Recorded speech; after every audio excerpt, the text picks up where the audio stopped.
शिवलिंग पर शंकर भगवान के शिवलिंग में 3 जगह ऐसी है जहां पर पुष्प या इत्र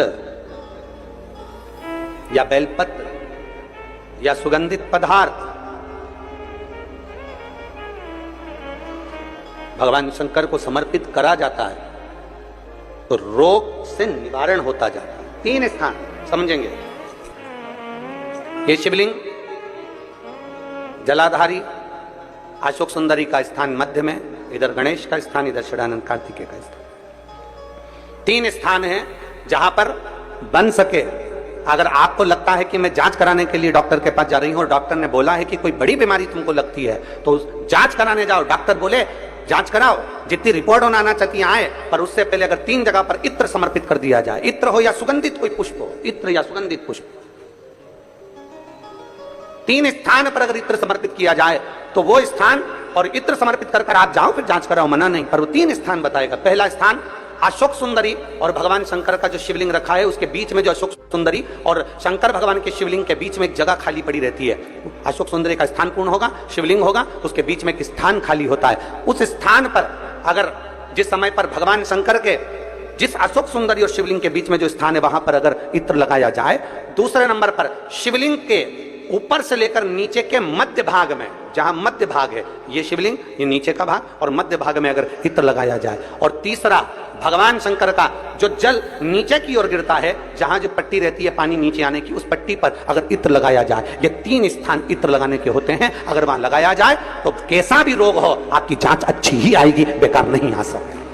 आप कितने ही करा ले उसको। एक शंकर भगवान के शिवलिंग का 3 जगह पर इत्र या 3 जगह पर सुगंधित पुष्प लगाया जाए। अब जब आप लोग अभिषेक करने बैठते हैं या पूजन करने बैठते हैं या शंकर जी के मंदिर जाते होंगे, कौन कौन जाता है शिवालय? सभी लोग जाते हो? बोलो हर हर महादेव। शिवालय जाते हो तो शिवालय में जाकर जब आप इत्र चढ़ाते हो भगवान पर, यहाँ इत्र लगाया आपने, फिर यहाँ पर भी लगा देते हो, यहाँ पर भी लगा देते हो, यहाँ पर भी लगा देते हो, सब दूर इत्र लगा देते हो। जो समझदार होता है ना वो सभी दूर इत्र लगा देता है। और कई कई ऐसे रहते हैं जरा सा इत्र लिया और रुई में लेके एक जगह पर रख दिया, फूल में लेके एक जगह पर रख दिया, पर पूर्ण जगह पर इत्र लगा दो, बाबा के पूर्ण स्वरूप पर इत्र लगा दो। आपको नहीं मालूम अनायास, आपको नहीं मालूम कि 3 जगह कौन सी है, तो आप पूर्ण स्वरूप पर इत्र लगा दीजिए, पूर्ण स्वरूप पर। वेद मंत्र में त्र्यंबकेश्वर का बाबा का मंत्र,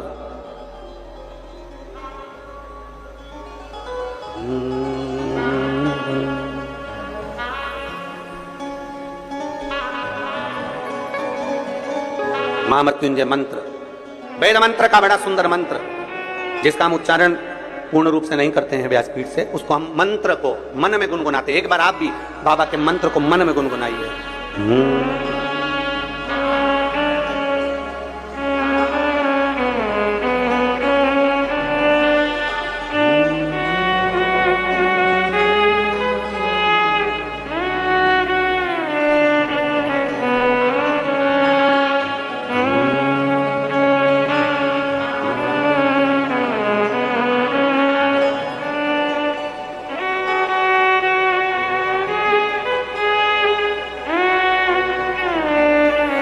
भगवान शिव का त्र्यंबक मंत्र का स्मरण करें, और नहीं कर सकते तो पंचाक्षर करें नमः शिवाय, नहीं कर सकते षडाक्षर करें ओम नमः शिवाय, नहीं कर सकते तो श्री शिवाय नमस्तुभ्यम का स्मरण करें। आपको नहीं ज्ञात 3 जगह का वर्णन, यहां तक शिव कथा कहती है। ये जो कई लोग कहते हैं हमारे कोई बच्चा जन्म से जो होता है ना, और कई बच्चे से जन्म से होते हैं जिनकी बुद्धि विकास नहीं कर पाती है। डॉक्टर कहते हैं ये बच्चा अन्य बच्चे से 2 साल 4 साल 3 साल 6 महीना पीछे चलेगा। अब माँ सोचती है मेरा बेटा 2 साल 4 साल 6 साल पीछे अन्य बच्चों से। हाँ, तब उस जगह पर शंकर भगवान के शिवलिंग अशोक सुंदरी की जगह और मध्य का जो खाली स्थान है, मध्य का जो स्थान बचा हुआ है, वो स्थान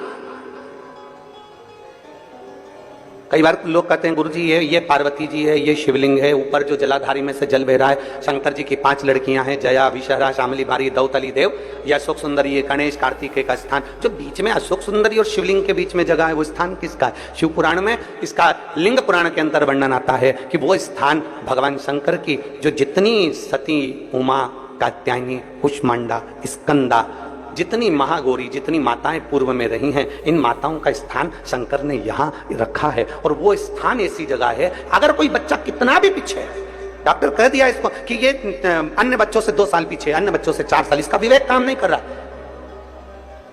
एक छोटी सी बेलपत्र, एक छोटी सी बेलपत्र, छोटी सी बेलपत्र लीजिए, छोटी सी, और उस छोटी सी बेलपत्र को, छोटी सी बेलपत्र को उस स्थान पर अशोक सुंदरी की ओर डंडी कर कर उस स्थान पर छोटी सी बेलपत्र को रखिए और 3 बार उसी स्थान पर जल समर्पित कर कर वही बेलपत्र बेटे को लाकर बच्चे को, वो खाए ना तो पीस कर कैसे भी उस बच्चे को धीरे धीरे देना चालू करिए। आप खुद अंतर देखेंगे कि 3 महीने 4 महीने में उसका विभाग, उसके विवेक में, उसकी बुद्धि में अंतर आया कि नहीं। वो स्थान की मूलता, वो स्थान की। और हम कौटि कौटि पुण्य हमारे और आपके प्रबल हुए हैं, जिससे आप और हम सभी मिलकर भगवान शिव की अविरल कथा का लाभ ले रहे हैं। कल 2 अगस्त को पवित्र श्रावण महीने की शिवरात्रि का उत्सव मनाया। करोड़ों भक्तों ने अपने अपने घरों में रहकर भगवान शंकर की पार्थिव लिंग का पूजन किया और पार्थिव लिंग का पूजन कर कर आप और हम सब कृतार्थ हुए। एक छोटा सा पुण्य, एक छोटा सा सत्कर्म यदि हमारे जीवन में हो जाए तो ये मानकर चलें कि कहीं ना कहीं प्रभु कृपा से हम केवल एक कुल को या एक पीढ़ी को नहीं, हमारी 71 पीढ़ियों को पार उतार देते हैं। ऐसा पुण्य हमारे खाते में आ ही जाता है। कहीं शिव कृपा से, हमने पहले भी कथाओं में कहा, कमाया कमाया कमाया, आखिरी में जोड़ा जोड़ा और फिर संसार में ही छोड़ा। उसका भोग हमने नहीं किया, उस भोग से हम वंचित रहे। पर कमाने के बाद यदि कहीं आप और हम कहीं अच्छी जगह पर पहुंच जाएं, अच्छी जगह बैठ जाएं, तो ये समझिए कि ये कहीं हमारे पूर्वजों का, हमारे माता पिता की पुण्याई है। एक आप लोगों ने देखा होगा, जितने भी श्रोता भाई बहन आस्था चैनल पर कथा सुन रहे हैं, फेसबुक यूट्यूब पर कथा श्रवण कर रहे हैं, आप लोगों के स्मरण में होगा कि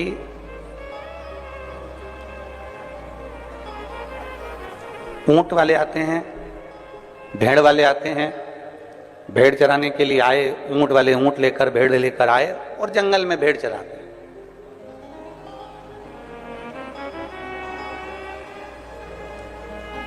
ऊंट वाले ऊंट लेकर आए हैं, भेड़ वाले भेड़ लेकर आए हैं और वो जंगल में चला रहे। पर जो समझदार होता है, जो चतुर होता है, जो विद्वान होता है, उसकी विद्वत्ता क्या कहती है कि जिस कोई गरीब बड़ा है, कोई साधारण है और उसके पास में खेत के अंदर खाद डालने का पैसा नहीं है, उसके पास में खेत में दवाई डालने का पैसा नहीं है, खाद डालने का पैसा नहीं है, तो वो चतुर व्यक्ति क्या करता है कि वो ऊंट वाले से कहता है, भेड़ वाले से कहता है, भैया तुम एक काम करो, ये भेड़ों को हमारे खेत में ठहरा, इन भेड़ों को हमारे खेत में इनको बिठा दो। यदि आप इन भेड़ों को हमारे खेत में बिठा दोगे, इन भेड़ों को हमारे खेत में अगर विराजमान कर दोगे, बिठा दोगे, ये आवाज आ रही ना गुनगुन, ये बंद करो ना।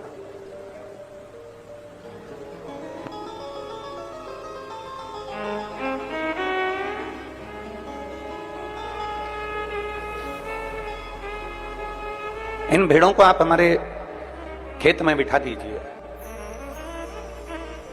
इन भेड़ों को आप हमारे खेत में थोड़ा रात्रि भर के लिए बिठा दो। उसको मालूम है कि मेरे पास में गला पकड़ रहा है, उसको मालूम है कि ये मेरे पास में ना तो मेरे पास में खाद का पैसा है, ना मेरे पास में दवाई का पैसा है, ना मेरे पास में कुछ खेत में डालने का कोई पैसा मेरे पास में नहीं। मैं साधारण किसान हूं, मैं गरीब बड़ा किसान, मेरे पास में ये सब चीजें नहीं है, मेरे पास में ये कुछ भी है ही नहीं। अब उसने ऊंट वाले से कहा कि भैया इसको तुम मेरे खेत में